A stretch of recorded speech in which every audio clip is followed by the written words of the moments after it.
साथियों, आज की क्लास में हम लोग 19 जनवरी का थर्ड शिफ्ट देखेंगे। 19 जनवरी 2019 में जो पेपर हुआ था आरपीएफ का, उसका थर्ड शिफ्ट हम लोग देखेंगे। उस शिफ्ट का पहला प्रश्न है, निम्नलिखित में से कौन सा विकल्प धूल और धुरी के कारण प्रकाश के फैलाव की घटना को उजागर करता है? तो इसका आंसर हो जाएगा टिंडल इफेक्ट। टिंडल इफेक्ट जो है हवा की धूल और धुरी के कारण प्रकाश के फैलाव की घटना को उजागर करता है, टिंडल इफेक्ट। तो ये आपका साइंस का प्रश्न हो गया। अगला प्रश्न है, निम्नलिखित में से किस समिति को चालू अर्थव्यवस्था समिति कहा जाता है? समिति से प्रश्न बना है, चालू अर्थव्यवस्था समिति किसे कहा जाता है? तो ये अनुमानित समिति को चालू अर्थव्यवस्था समिति कहा जाता है। अगला प्रश्न है, बैडमिंटन खेल निम्नलिखित में से किस शब्द से संबंधित है? तो बताइए, ऑप्शन में दिए हैं 4 ऑप्शन, बताइए कि बैडमिंटन खेल से कौन सा शब्द जुड़ा हुआ है? तो बैडमिंटन से ड्रॉप शब्द जुड़ा हुआ है। तो यहां देखते चलें कि खेल और उससे संबंधित शब्दों को पूछा गया है। पिछले प्रश्न में देखें समिति से प्रश्न था। अगला प्रश्न है, राष्ट्रपति और मानवाधिकार आयोग के सदस्यों को कौन हटा सकता है? देखिए, राष्ट्रपति को भी और राज्य मानवाधिकार आयोग को भी कौन हटा सकता है? तो ये अध्यक्ष हटा सकता है। ये पॉलिटी का प्रश्न है। अगला प्रश्न है, निम्नलिखित राजवंशों में किसने सिजेरियन शैली की वास्तुकला का परिचय दिया? सिजेरियन शैली, देखिए ऐसा नाम आप कभी ने सुना भी नहीं होगा। तो अगर आप प्रीवियस पेपर को देखेंगे तो आपको पता चलेगा किस लेवल का प्रश्न पूछा जा रहा है। इसलिए आपको प्रीवियस पेपर कराया जाएगा ताकि आपको अपने लेवल का पता चले और जो एक ही प्रश्न को आप बार बार पढ़ रहे हैं उससे हटकर थोड़ा अलग प्रश्न को पढ़ें। तो सिजेरियन शैली को चालुक्य राजवंशों ने परिचय कराया था। अगला प्रश्न है, परमाणु केंद्र में परमाणु संख्या खाली स्थान की कुल संख्या होती है। तो यह प्रोटॉन की कुल संख्या होती है। अगला प्रश्न है, जब किसी धातु को उसके पतले अक्षरों से बनाया जाता है तो उसे खाली स्थान कहा जाता है, तो उसे वृद्धि कहा जाता है।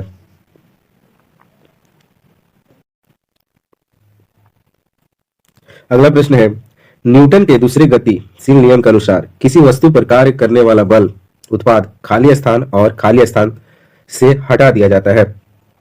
तो इसका आंसर हो जाएगा सामग्री और त्वरण से हटा दिया जाता है। सामग्री और त्वरण से हटा दिया। तो ये साइंस का भी प्रश्न काफी पूछा गया है। आप इसमें देख रहे होंगे साइंस, हिस्ट्री और पॉलिटी, ये तीनों पोर्शन से काफी प्रश्न बने हैं। अगला प्रश्न है, अनाज और जमा मुख्य रूप से खाली स्थान में लगाए जाते हैं। तो अनाज जमा मुख्य रूप से केसर में लगाए जाते हैं। अगला प्रश्न है, भारत में के किस राज्य में जवानी और सेवारायन पहाड़ियां स्थित है? ये पहाड़ी किस राज्य में स्थित है बताइए? ये आपका आंसर हो जाएगा तमिलनाडु में। तमिलनाडु में ये दोनों पहाड़ियां स्थित है। ये आपका ज्योग्राफी का प्रश्न बन गया। अगला प्रश्न है, साइंस से है, ध्वनि की गुणवत्ता इसके खाली स्थान द्वारा निर्धारित की जाती है। तो ध्वनि की गुणवत्ता उसके फ्रीक्वेंसी के द्वारा निर्धारित की जाती है। अगला प्रश्न है, पाल साम्राज्य का संस्थापक कौन था? तो इसका आंसर हो जाएगा गोपाल। पाल वंश का संस्थापक गोपाल था। आप कमेंट में बताएंगे कि गुप्त वंश का संस्थापक कौन था और हर्यक वंश का संस्थापक कौन था? दोनों आप कमेंट में लिख दीजिए। अगला प्रश्न है, ट्रॉफी के संबंध में MVP शब्द का पूरा नाम क्या है? MVP बताइए, इसका क्या होगा? तो इसका हो जाएगा अधिकांश मूल्यवान खिलाड़ी, मोस्ट वैल्यूएबल प्लेयर, इसका आंसर हो जाएगा। अगला प्रश्न है, मिलिंद पन्हा पाठ किससे संबंधित है? मिलिंद पन्हा पाठ किससे संबंधित है? ये बौद्ध धर्म से संबंधित है। आपको एक और बात बता दूं कि आप प्रश्न संख्या जो देख रहे हैं आप उस पर ध्यान ना दें, प्रश्न संख्या इधर उधर है, आप बस उसका प्रश्नों को पढ़ें और उसके आंसर को याद करते हुए चले। तो यहाँ पर देखिए, मिलिंद पन्हा पाठ बौद्ध धर्म से संबंधित है। अगला प्रश्न है, निम्नलिखित में से किसे भारत के नए समुद्र मिले? तो भारत को नए समुद्र किसे मिला था? तो वास्को डी गामा को भारत के नए समुद्र मिले थे। ये भारत कब आया था? 1498 में भारत आया था। कौन? Vasco D gamma. अगला प्रश्न है, हैंडबॉल खेल के क्षेत्र को क्या कहा जाता है? जो हैंडबॉल खेलते हैं उसके खेल क्षेत्र को क्या कहा जाता है? तो उसके खेल क्षेत्र को कोर्ट कहा जाता है। अगला प्रश्न है, पशुपति किस काल से मनाया जाता है? तो पशुपति हड़प्पा संस्कृति में देखा गया है। पशुपति किस काल में मनाया जाता है? तो हड़प्पा संस्कृति में मनाया जाता है। अगला प्रश्न है, निम्नलिखित में से कौन सी एक हवादार बीमारी है? तो इसका आंसर हो जाएगा श्वसन। शासन लिखा है लेकिन आप इसको पढ़ेंगे श्वसन की बीमारी हवा से फैलती है। अगला प्रश्न है, निम्नलिखित में से कौन तारा आपके सबसे करीब है? पृथ्वी के करीब कौन सी तारा है? तो इसका आंसर हो जाएगा प्रॉक्सिमा सेंचुरी पृथ्वी की सबसे करीबी तारा है। अगला प्रश्न है, सार्वजनिक संपत्ति स्रोतों के अति प्रयोग को क्या कहा जाता है? तो इसका आंसर हो जाएगा सार्वजनिक लक्षणों की त्रासदी। हम लोग देखते हैं कि जो सार्वजनिक चीज होती है ना, उसको हम लोग बिना जिम्मेवारी के एकदम लापरवाही से यूज करते हैं, तो उसे क्या कहा जाता है? तो सार्वजनिक लक्षणों की त्रासदी। अगला प्रश्न है, संसद के संयुक्त सत्र का संचालन के लिए अध्यक्ष के रूप में अनुपस्थित रहने पर सत्र का संयोजक कौन होता है? तो लोकसभा उपाध्यक्ष होते हैं। जब संसद का जब सदन चलता है संयुक्त, दोनों राज्यसभा और लोकसभा जब दोनों साथ चलते हैं और उस समय संसद का जो अध्यक्ष होता है वो एब्सेंट रहेगा, नहीं रहेगा, तो उसकी अध्यक्षता कौन करेगा? तो लोकसभा का उपाध्यक्ष। तो वैसे भी देखा जाता है क्रिकेट टीम में आप खेलते होंगे तो देखते होंगे कि अगर कैप्टन नहीं रहता है तो वाइस कैप्टन ही टीम को लीड करता है। तो वैसे ही यहाँ पर अगर अध्यक्ष ना रहा तो उपाध्यक्ष करेगा। अगला प्रश्न है, पैरालंपिक में स्वर्ण पदक जीतने वाले पहले भारतीय खिलाड़ी कौन थे? ये प्रश्न काफी एसएससी में बार बार पूछा गया है। तो पैरालंपिक में स्वर्ण पदक जीतने वाले पहले भारतीय थे मरियप्पन थंगवेले। आप कमेंट में बताएंगे ये किस खेल से संबंधित है, किस खेल से संबंधित है, आप कमेंट में बताएंगे। मरियप्पन थंगवेले। अगला प्रश्न है, विभाजन में जन कोशिकाओं की तैयारी के लिए एक मूल कोशिका को खाली स्थान में विभाजित किया जाता है। ये आपके जो कोशिका से प्रश्न है, तो इसका आंसर हो जाएगा दो समान सेलों में इसका विभाजन होता है। तो इसका आंसर ये हो जाएगा। अगला प्रश्न है, नाट्य शास्त्र के लेखक कौन है? तो इसका आंसर हो जाएगा भरत मुनि। भरत मुनि नाट्य शास्त्र के लेखक है। आप कमेंट में बताएंगे कि मुद्रा राक्षस के लेखक कौन है। अगला प्रश्न है, कौन सा अंतरराज्य परिषद मंत्रालय के अंतर्गत आता है? तो इसका आंसर है गृह मंत्रालय जो है अंतरराज्य परिषद मंत्रालय के अंतर्गत आता है। अगला प्रश्न है, थाल घाट मुंबई और किसको जोड़ता है? थाल घाट, बहुत अच्छा प्रश्न है। थाल घाट किसको जोड़ता है? तो मुंबई और नासिक को जोड़ता है। तो आप बताएंगे कि भोर घाट किसको जोड़ता है, कौन कौन से जगह को जोड़ता है। अगला प्रश्न है, निम्नलिखित में से कौन क्रिकेट विश्व कप से संबंध नहीं है? तो यह हो जाएगा कलिंग कप। कलिंग कप जो है क्रिकेट से संबंधित नहीं है। बाकी Irani cup, Ranji trophy, Deodhar trophy cricket से संबंधित है, जबकि कलिंग कप क्रिकेट से संबंधित नहीं है। अगला प्रश्न है, पुरुषों में कौन सा सेक्स जो जीन मौजूद है? तो पुरुषों में एक्स और वाई पाया जाता है और महिलाओं में एक्स और एक्स पाया जाता है और पुरुषों में एक्स वाई पाया जाता है। अगला प्रश्न है, भारत, बेल्जियम और स्पेन किस प्रकार के संघीय अभ्यास का उपयोग किया जाता है? भारत, बेल्जियम और स्पेन में किस प्रकार का संघीय अभ्यास का उपयोग किया जाता है? तो ये हो जाएगा संघीय रूप से प्रशासित विधि का उपयोग किया जाता है। अगला प्रश्न है, निम्नलिखित में से कौन सा शहर पाटलिपुत्र में स्थापित किया गया था?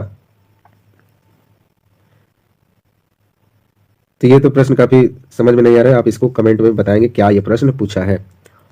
अगला प्रश्न है, भारत की आकस्मिक निधि किस अनुच्छेद के तहत आती है? तो भारत की आकस्मिक निधि जो है अनुच्छेद 267 के तहत आती है। अगला प्रश्न है, नाइजर और जिम्बाब्वे में इनमें से कौन सा द्वीप है? नाइजर और जिम्बाब्वे में कौन सा द्वीप पाया जाता है? तो ये अफ्रीका द्वीप है। अगला प्रश्न है, राज्य मानवाधिकार आयोग का अध्यक्ष खाली स्थान है। तो इसका आंसर हो जाएगा उच्च न्यायालय के सेवानिवृत्त मुख्य न्यायाधीश जो होते हैं राज्य मानवाधिकार के आयोग होते हैं, अध्यक्ष होते हैं। अगला प्रश्न है, निम्नलिखित में से कौन अंतिम मौर्य राजा था? अंतिम मौर्य राजा कौन था? जल्दी से बताइए। ये इसका आंसर आप लोग कमेंट बॉक्स में बताएंगे। अंतिम मौर्य राजा कौन था? जल्दी से आप कमेंट में बताइएगा, गूगल करके या कैसे भी। आप पढ़े भी होंगे, आप पढ़ लिए तभी तो यहाँ है देखने के लिए कौन सा क्वेश्चन आया है। अगर आप नहीं पढ़े तो आप इसको पढ़िए, मौर्य वंश को शुरू से लेकर लास्ट तक पढ़िए, मौर्य, गुप्त, इससे प्रश्न बनता है। अगला प्रश्न है, निम्नलिखित में से कौन एक नदी बंदरगाह है? देखिए कितना टाइपिंग मिस्टेक हुआ है। कौन एक नदी बंदरगाह? तो कोलकाता जो है नदी बंदरगाह, ये किस नदी के? हुगली नदी के किनारे स्थित बंदरगाह है। अगला प्रश्न है, किस राज्य में खनन चित्रकला प्रचलित है? तो ये बिहार राज्य में प्रचलित है। अगला प्रश्न है, कई आवृत्तियों के मिश्रण से उत्पन्न ध्वनि को कहा जाता है? तो ये आवाज कहा जाता है। अगला प्रश्न है, निम्नलिखित में से कौन सा महासागर सबसे लंबी तट रेखा है? तो अटलांटिक महासागर का सबसे लंबी तट रेखा है। अगला प्रश्न है, 2011 की जनगणना के अनुसार भारत में शहरी जनसंख्या का प्रतिशत कितना है? तो भारत में शहरी जनसंख्या का प्रतिशत 31.16% है 2011 के अनुसार शहरी जनसंख्या। अगला प्रश्न है, कौन सा केंद्रीय प्रशासनिक न्यायाधिकरण मंत्रालय के अधीन आता है? तो कार्मिक मंत्रालय जो है केंद्रीय प्रशासनिक न्यायाधिकरण मंत्रालय के अधीन आता है। अगला प्रश्न है, निम्नलिखित में से कौन सा एक बोगी भरा हुआ क्षेत्र है? बोगी भरा हुआ क्षेत्र कौन है इसमें? तो तराई जो है एक बोगी भरा हुआ क्षेत्र है।